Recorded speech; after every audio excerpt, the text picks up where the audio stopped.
নমস্কাৰ বন্ধুসকল, সাবস্ক্ৰাইব কৰক আমাৰ ইউটিউব চেনেল নিউ আপডেট আৰু লগতে থকা বেল আইকনখন দবাই দিয়ক যাতে আমাৰ ভিডিঅ' পায় আপুনি প্ৰথমে চাবলৈ।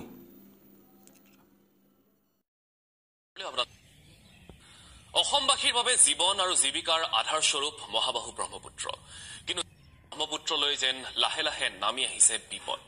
কাৰণ ব্ৰহ্মপুত্ৰৰ মূল উৎস চিয়াং ৰূপ, যি ৰূপ দেখিলে হয়তো আপোনাৰো বুকু কঁপি উঠিব।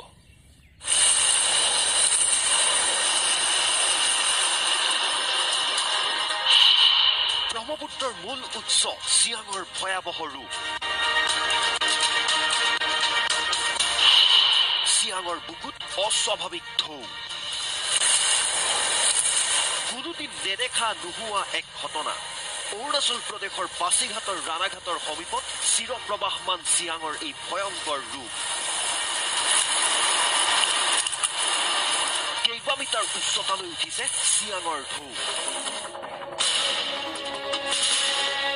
এক অস্বাভাৱিক ঢৌ। সাধাৰণতে ভূগৰ্ভত বৃহৎ কম্পন হলেহে নদীৰ বুকুত এনে ঢৌৰ সৃষ্টি হয়। পিছে বিগত এমাহ ধৰি অঞ্চলটোত ভূকম্পনৰ কোনো তথ্য নাই ভূবিজ্ঞানীৰ হাতত।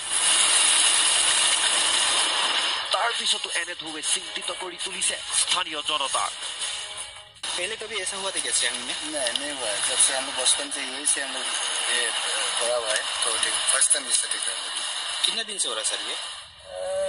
सर 1 मंथ जैसा हो गया। लास्ट टाइम ऐसे तो हम लोग सब देखा हुआ सुना भी है, सियांग नदी का जो पानी कलर जो है उसका वजह से हुआ शायद में। বিগত বৰ্ষত চিয়াঙেদি বৈ আহিছিল ঘোলা পানী। চীনৰ পৰা বৈ অহা বোকাময় পানীয়ে চিয়াঙৰ বুকুত পেলাইছিল চিমেণ্টৰ প্ৰলেপ যেন এটা তৰপ। আশংকা কৰা হৈছিল চীনৰ চাংপো নামেৰে জনাজাত চিয়াঙৰ বুকুত চলিছে কোনো বৃহৎ নিৰ্মাণ কাৰ্য।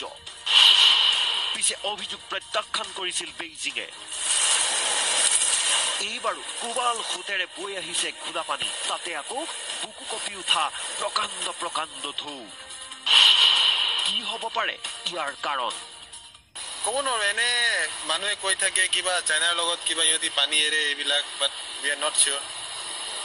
মেবি বিকজ অফ এইটো গ্ল'বেলাইজেশ্যনৰ কাৰণে হ'ব পাৰে। আজি শুনিছো, কালি ৰাতি শুনিছো চিয়াঙৰ পানী বহুত বাঢ়ে, এইটো কাৰণে চাব আহে।